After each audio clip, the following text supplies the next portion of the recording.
رمضان رمضان رمضان يا حبيب رمضان رمضان عندك دوما قريب يا حبيبي يا مصطفى رمضان رمضان يا حبيب رمضان رمضان عندك دوما قريب يا أقبل تعال فالشوق طال والقلب سما نحو رمضان رمضان رمضان يا حبيب رمضان رمضان عندك دوما قريب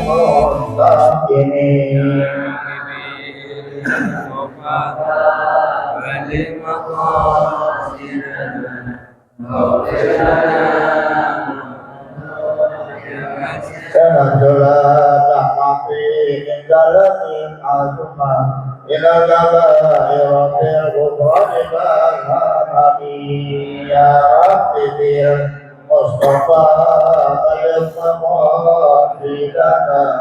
واغفر لنا يا رجع دارني اللهم صل وسلم وبارك على اللهم صل على محمد. Assalamualaikum warahmatullahi wabarakatuh. Alhamdulillahi rabbil alamin. Salatu wassalamu ala asyrafil anbiya wal mursalin Sayyidina Muhammadin wa ala alihi wa sahbihi ajma'in, amma ba'du. Yang saya hormati para asatidzah, para hujjaj, tokoh masyarakat, bil khusus orang tua kita Bapak Haji Effendi Ali, Bapak Haji Asmari, Bapak Ahmad Ahyar, Bapak Haji Mas'udi, Bapak Haji Badingo, Haji Syahada, guru kita Ustadz Amin Setiawan, Ustadz Insinyur Hussein Fauzi, Bapak Haji Rojali, Bapak Marzuki, Bapak Haji Bakhtiar, Bapak Haji Abdul Aziz, Bapak Haji Danang, Bapak Haji Farid, Bapak Haji Warsono, Habib Zain Al-Munawar, Bapak Haji Gunawan dan seluruhnya. Mohon maaf tidak menyebutkan satu persatu namanya, namun tidak mengurangi rasa ta'zim hormat saya kepada Bapak saudara sekalian. Puji syukur kepada Allah, bersalat kepada Nabi Muhammad SAW. Allahumma salli wa sallim wa barik alaihi. Mari sama-sama kita mulai ta'lim ini dengan baca suratul Fatihah. Kita hadirkan Fatihah ini untuk orang-orang yang telah mewakafkan masjid ini, untuk orang-orang yang telah menginfakkan hartanya untuk kelancaran dan pembangunan masjid ini, untuk kedua orang tua kita, guru-guru kita, sanak famili kita, dan pengarang daripada kitab Al-Mawaiz Al-Asburiyah. Mudah-mudahan Allah ampunkan segala dosanya, Allah terima amal ibadahnya, dan Allah jadikan kuburnya raudhah min riyadil jannah. Bagi mereka masih hidup, mudah-mudahan Allah berikan keberkahan dalam hidupnya. Bagi yang sakit, Allah sembuhkan dari penyakitnya, dan bagi yang kesusahan, Allah berikan jalan keluar bagi kesusahannya. Ala hadhihi niyyah wa bi kulli niyatin salihah wa zaharatin Nabi Mustafa al-Fatihah. A'udzu billahi minasy syaithanir rajim. Bismillahirrahmanirrahim. Alhamdulillahi rabbil alamin arrahmanir rahim maliki yaumiddin iyyaka na'budu wa iyyaka nasta'in ihdinas siratal mustaqim siratal ladzina an'amta 'alaihim ghairil maghdubi 'alaihim waladdallin amin. Bismillahirrahmanirrahim. Qala al-musannif rahimahullahu ta'ala wa adama an-naf'a bihi wa bi ulumihi wa bi asrarihi fid darain. Hikayatun ukhra, kana akhwani majusiyani fi zamani Malik ibn Nar abad an-nar, ahaduhuma 73 sanah wal akhar 35 sanah. Faqala al-akhu al-asghar li akhihi al-akbar, ta'al hatta najribaha hal hal tahtarimuna au tuhrikuna kama tuhrikul ladzi lam ya'budha fa in ihtaramatna naru na'budha wa illa fala ila akhiri wallahu ta'ala a'lam bissawab. Hadirin yang dimuliakan Allah Subhanahu wa taala, melanjutkan pelajaran kita dalam Mawaiz Al-Usburiyah. Kemarin kita udah bahas berkaitan dengan sebab-sebab masuk Islamnya Sayyidina Abu Bakar Siddiq. Sekarang kita lanjutkan pada kisah yang selanjutnya. Hikayatun ukhra, kisah yang lainnya. Kana akhwani majusiyani fi zamani Malik bin Dinar. Ada dua saudara kakak adik beragama Majusi yang hidup di zaman Malik bin Dinar. Ada ulama namanya Malik bin Dinar. Beliau termasuk golongan tabi'in, murid dari Imam Hasan Al-Basri. Namanya unik, Malik binnya bin Dinar. Dinar itu duit, ya kan? Duit. Kenapa dinamakan Malik bin Dinar? Jadi ada suatu ketika beliau melakukan perjalanan melewati samudra, karena di sana saat itu belum punya pesawat, belum ada pesawat ya. Tahun 478 ya. 130 Hijriah belum ada pesawat ya, belum. Makanya naik perahu atau kapal ya. Kapal laut dia naik. Setelah naik dulu, pokoknya kalau mau naik aja dulu, belum ada tiketnya, nggak bisa pesan online ya, karena belum ada online zaman dulu. Jadi masuk aja naik kapal. Sudah naik, kemudian kapalnya itu berjalan di tengah samudra, baru dah ditagih ongkosnya ya. Mulai A, B, C didatengin tuh sama orang-orang yang nagih ongkos naik kapal. Sampailah para penagih ongkos itu, kenek ya bahasa kita ya. Kalau di kapal laut namanya apa? Kondektur. Oh, ya. Minta tuh ongkosnya. Tuan, ongkos naik kapalnya bayar. Kata orang itu, kata Malik, saya nggak punya duit. Naik kapal ini mesti bayar, saya nggak punya duit. Tuh. Karena Malik bin Dinar itu dia sudah bercerai dengan dunia. Jadi nggak ada yang dia bawa. Kalau ada duit, belanja di situ, habisin. Kalau dia punya duit 50.000 misalnya, buat makan berapa? Kira-kira 10.000 cukup nggak? Cukup, maka 40.000-nya buat orang.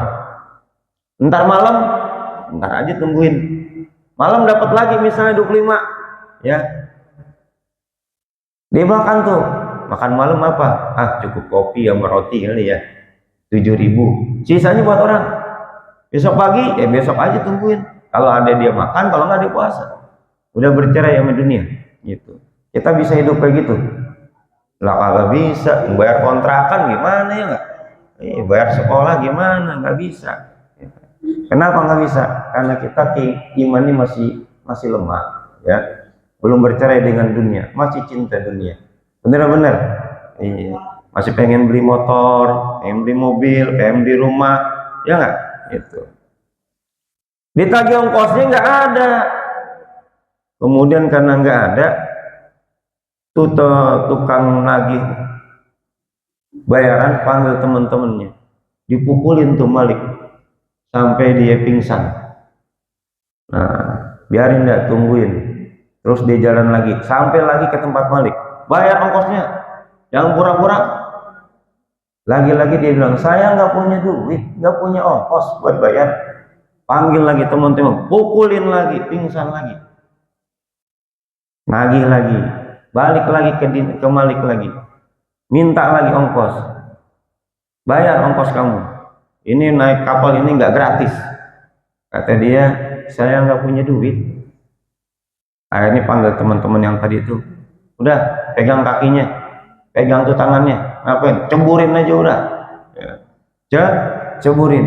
Begitu udah diangkat mau ceburin, dengan izin Allah, ikan-ikan yang ada di laut pada datang sambil mangap mulutnya. Mangap mulutnya. Di setiap ikan itu terdapat 2 dinar. 2 dinar kepingan emas. Ya. Kemudian Malik bin Dinar, Malik cuma ngambil aja 2. Setelah diambil 2 dikasih, nih bayarannya. Begitu dia tahu ini orang-orang yang luar biasa, bukan orang sembarangan, wali Allah Subhanahu wa taala. Tuh para peminta uang, apa namanya, uang bis, uang kapal itu pada lemes, jatuh, minta maaf. Setelah itu Malik ninggalin saja, dan ninggalin itu bukan naik kapal itu lagi, udah dia nyebur aja, jalan mendahului kapal laut itu, bisa jalan di atas laut, di atas air. Ini makom Bang Hasan nih, ya, makom bahasan. Dia bisa jalan di atas air, tapi cuma sedetik, ya. Habis itu nyebur udah. Ya. Kalau hujan. Tuh Malik bin Dinar, maka disebut Malik bin Dinar.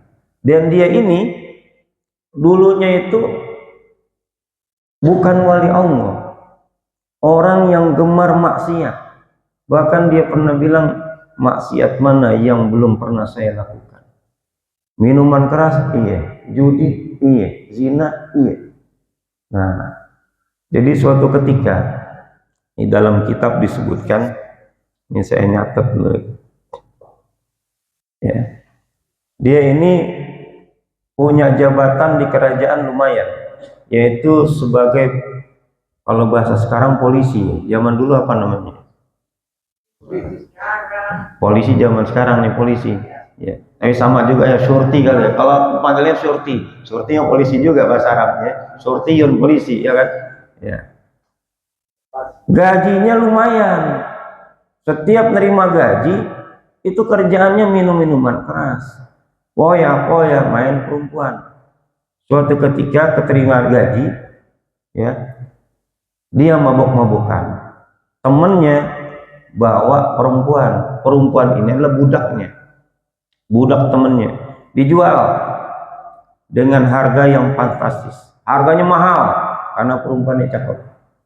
Dibeli deh tuh sama Malik bin Dinar sebelum jadi wali, orang maksiat. Dia beli, hidup bersama Malik bin Dinar, dan perempuan ini hamil, melahirkan anak perempuan, dikasih namanya Fatimah. Namanya siapa? Fatimah. Anaknya lucu, cakep. Sejak ada Fatimah itu maksiatnya mulai berkurang. Dia sayang sama anaknya, sangat-sangat sayang. Dan anaknya ini berani sama bapaknya. Kalau bapaknya pulang bawa minuman keras, taruh di meja, itu anaknya ambil, ditumpahin ke bajunya. Dan Malik bin Dinar nggak pernah marah digituin. Ya, sampai anak ini berusia, lama beda pendapat, antara 2 tahun atau 3 tahun. Anak ini meninggal dunia. Masih kecil ya? Masih kecil. Karena begitu sayang, merasa kehilangan, maksiatnya jadi-jadi. Yang tadinya nggak terlalu, ini bikin terlalu. Ya. Nggak pandang bulu pokoknya. Bulan apa, pokoknya dia tetap mabuk. Dan dia mabuk pas lagi malam nisfu Sya'ban. Kalau kita malam nisfu Sya'ban ngapain? Mohon ampun, minta ampun sama Allah. Karena salah satu doa yang dikabulkan itu ketika malam nisfu Sya'ban, dia malah mabuk. Mabuk disebutkan di sini sama Syekh Abu Bakar Asy-Syafi'i. Falamma kanat lailatul nisfi min Sya'ban wa kanat lailatul Jum'ah. Udah malam nisfu Sya'ban, ini malamnya malam Jumat jatuhnya, dia malah mabuk, ya. Basa samalan minal khamri walam usalli fiha isya'an, dan enggak sholat isya karena mabuk, capek, tidur. Nah, di dalam tidurnya ini banyak ulama-ulama yang dapat ilham, dapat hidayah itu dari mimpi dia. Ketika tidur seolah-olah kiamat telah terjadi. Lalu barislah dia di padang mahsyar. Ketika ada di padang mahsyar, itu ada seekor ular besar yang seolah-olah ingin memangsanya. Kemudian karena dia takut nih, Malik bin Dinar, dia lari di tengah jalan ketemu dengan kakek-kakek berwajah, ya namanya kakek-kakek ya, udah tua ya, pakai pakaian putih, pakai tongkat. Malik bin Dinar minta tolong, wahai kakek, wahai syekh, tolonglah saya, ada ular ingin memangsa saya. Kata syekh itu, saya tidak mampu menolongmu, kekuatan ular itu terlalu besar, saya nggak bisa, walaupun dia sakti nggak bisa. Larilah ke atas gunung. Lari dia ke atas gunung, dan ternyata itulah tebing yang menuju kepada neraka. Saat sampai di situ, neraka berkata, "Hei Malik, kamu bukan tempatnya di sini. Tidak ada daftar namamu di neraka." Wah, senang dengannya. Senang nggak? Senang. Kabur lagi. Akhirnya dia sampai ke suatu padang, ya, tapi agak tinggi. Di sana banyak anak-anak kecil dan juga para malaikat. Nah, ketika sedang asiknya tuh anak, ada salah seorang anak berkata, Fatimah, tolong ayahmu tuh yang lagi dikejar-kejar sama ular." Nah, akhirnya Fatimah menengok. Ini Fatimah kan sudah meninggal nih ya, udah meninggal anaknya. Akhirnya diraih tuh tangan bapaknya, lalu ditarik sehingga bapaknya selamat. Itu ular sudah mendekati, kemudian mau dipukul sama Fatimah, hilang. Lalu Fatimah itu mendudukkan bapaknya dan berkata, dia membaca ayat Al-Quran. Ayatnya itu surat Al-Hadid ayat 16. Alam yakni lilladzina amanu an tasha'a qulubuhum li dzikrillah. Apakah belum waktunya bagi orang-orang beriman itu menundukkan hatinya, ingat kepada Allah, wa ma nazala minal haq, dan apa-apa yang diturunkan dari kebenaran, yaitu Al-Quran. Wala yakunu kalladzina alkitab min qabl, maka janganlah seperti orang-orang yang telah diberikan kitab, faqala alaihimul amad, sudah lama hatinya tetap membeku, tetap keras ya, faqasat qulubuhum wa katsirum minhum fasikun, kebanyakan dari mereka orang-orang fasik. Kemudian Malik bin Dinar bertanya, wahai anakku Fatimah, apa sebenarnya yang terjadi? Kenapa saya ini dikejar-kejar sama ular? Kata Fatimah, ketahuilah ayah, bahwa ular itu adalah zalika amalu kesuy. Zalika amalu kesuy, itu adalah amal burukmu yang engkau kerjakan di dunia, yang engkau selalu hidup dalam kemaksiatan. Dan syekh yang engkau minta tolong, itulah amal baikmu. Dia nggak mampu menyelamatkan amal burukmu yang terlalu kuat. Setelah berkata seperti itu, maka tiba-tiba Malik bin Dinar bangun dari tidurnya. Dan setelah itu bangun, dia buang semua botol minumannya, lalu dia mandi, pergi melaksanakan sholat. Dan setelah itu dia tobat, tidak pernah lagi menjamah minuman keras, bahkan tidak pernah lagi melakukan maksiat. Karena gara-gara ketemu anak. Nah, inilah salah satu hikmah, bahwa bagi siapa saja yang memiliki anak dan anak itu masih kecil meninggal, kelak dia akan menjadi syafaat bagi kedua orang tuanya. Tapi tidak ada orang tua yang mendoakan, oh mudah-mudahan anak saya meninggal waktu kecil. Ada nggak? Agak ada. Walaupun ada keberuntungan anak itu masih kecil meninggal, pertama dia nggak punya dosa, kedua kelak dia akan berikan syafaat. Itulah Malik bin Dinar. Dan kedua orang ini hidup di zaman Malik bin Dinar. Abadan nar, dua orang ini, kita kembali ke kitab, itu menyembah api. Ahaduma salasan wa sab'in sana wal akharu khamsa wa salasina sana. Salah satunya sudah berusia 73 tahun. Satu lagi 35 tahun. Faqala al-akhul asghar li akhil akbar. Berkata adiknya kepada kakaknya. Qala ta'al hatta najribah. Sini bang, sini bang. Kenapa? Kita uji. Apa yang kita uji? Apa yang kita sembah kita uji. Kita uji apakah yang kita sembah ini api tahrimuna, dia menyelamatkan kita, menghormati kita, autuhrikuna, atau justru membakar kita, kama tuhrikul ladzi lam ya'budha, sebagaimana dia membakar orang-orang yang tidak menyembahnya. Kan kalau dalam Islam, siapa yang menyembah Allah dengan ikhlas, maka dia akan dimasukkan ke dalam surga. Siapa saja yang tidak menyembah Allah, maka dia akan dimasukkan ke dalam neraka. Anggapan orang begitu semua. Kalau kita menyembah sesuatu, maka kita akan diselamatkan oleh sesuatu itu. Kita menyembah Allah, akan diselamatkan oleh Allah. Dia beranggapan begitu. Kita menyembah nih api, pastilah kita akan diselamatkan oleh api. Karena itu diuji. Fa ini taromat nan naru na'buduha. Kalau nih api nyelamatin kita, maka kita akan terus menyembahnya. Wa illa fala. Tapi kalau nih api tidak mampu menyelamatkan kita, justru membakar kita, fala, jangan nyembah lagi.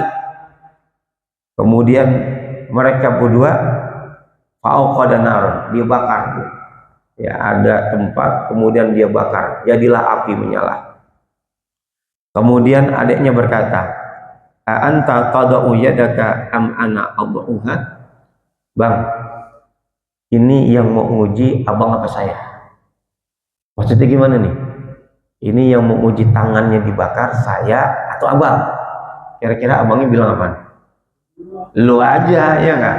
Lu aja yang bakar. Sama begitu. Ya udah, lu aja dah yang uji. Gue pengen lihat bener nggak tuh api yang kita sembah itu nyelamatin atau justru membakar kita. Nah, namanya adik disuruh abangnya, oke aja. Ya udah, saya bang yang uji bang. Ya. Kemudian adiknya wadha al-asghar yadahu 'alaiha, meletakkan tangannya di atas bara api. Kira-kira terbakar nggak? Gosong. Baru sebentar saja fa'ahraqat usba'ahu. Tuh api membakar jari-jarinya. Baru segini doang, belum sampai sini. Baru segini jari-jarinya terbakar. Langsung dia bilang, tandanya sakit apa enggak? Panas itu. Dia tarik tangannya, ya. Kemudian dia berkata, "Hei api, a'budika munzu khamsin wa salasina sana." Sudah 35 tahun saya nyembah kamu. Fayu'zi ini, justru engkau mencelakakan aku, nggak nyelamatin aku. Makanya dia bilang, wahai abang, udah kita tinggalin ini.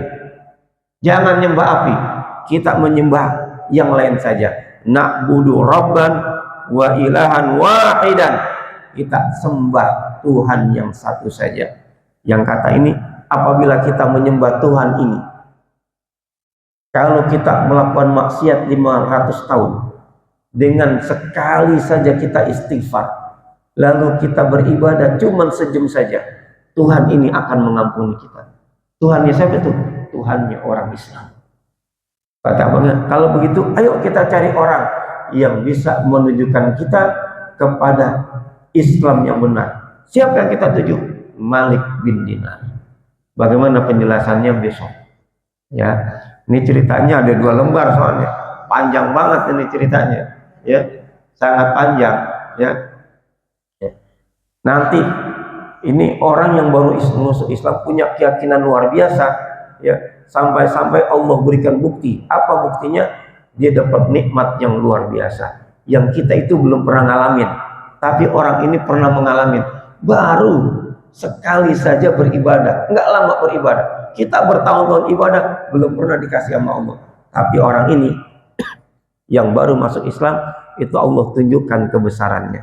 Ya, itu akan kita lanjutkan pada pertemuan besok. Mudah-mudahan ini 2-3 kali pertemuan kayaknya nih, karena agak panjang ceritanya.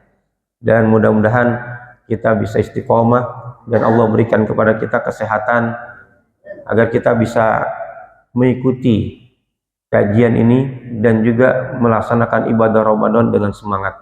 Ini udah tanggal 12 Ramadan, ya. Allah sudah menunjukkan, sudah memilah-milah siapa yang bisa bertahan sampai dengan akhir. Kata orang begini, sholat tarawih itu bukan dilihat dari siapa yang pertama datang dan berada di tempat paling depan, tapi tarawih itu siapa yang bisa bertahan sampai akhir. Ya enggak? Siapa yang bisa bertahan sampai akhir. Lihat di awal Ramadan, orang-orang berebutan masuk masjid, sampai-sampai saya sendiri yang jadi imam untuk sholat isya kagak bisa masuk. Kenapa? Saking penuhnya. Ya, bahkan panitia masjid juga bingung. Kenapa? Harus menggelar karpet, menggelar terpal sampai dengan keluar. Ya, kalau bisa tuh jalanan ditutup itu. Kalau bisa jalanan ditutup. Kapan itu terjadi? Malam pertama Ramadan. Malam kedua sudah mulai maju. Malam ketiga lebih maju. Malam ke-10 lebih maju lagi. Apalagi tadi malam cuma pemain lama yang bertahan. Ya, bener nggak? Cuma pemain lama yang bertahan. Ya, nanti dekat final lain lagi ntar. Paling 4 baris. Ya, 4 baris itu yang bertahan. Mudah-mudahan kita semuanya masuk final. Ya, dapat meraih ampunan Allah. Semuanya udah dapat rahmat. Sekarang ini fase ampunan Allah. Dan yang nanti 10 terakhir itu fase itkum minan nar. Inilah yang kita kejar. Ya, semua pasti masuk surga. Ya. Tapi belum tentu langsung masuk surga. Makanya fase terakhir itu itkum minan nar, terbebas dari api neraka. Kalau orang terbebas dari api neraka udah pasti masuk surga. Tapi orang yang ditakdirkan ntar lu masuk surga belum tentu langsung, bisa jadi digoreng dulu baru masuk surga. Tapi kalau orang udah dibebaskan dari api neraka bisa langsung. Mudah-mudahan yang sedikit ini bermanfaat bagi kita semua. Lebih kurang mohon maaf. Assalamualaikum warahmatullahi wabarakatuh. Al-Fatihah.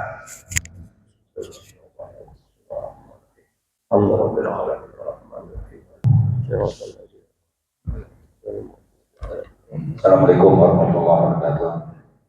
Jemaah yang dari Magelang daerah daerah Bahrain, alhamdulillah ya arhamar rahimin, alhamdulillah ya rahmatika wasi'ah wa matina ya wasi'ah wa afiyah wa salamah wa barakah wa taufiq wa hidayah fi dini wa dunya wa akhirah.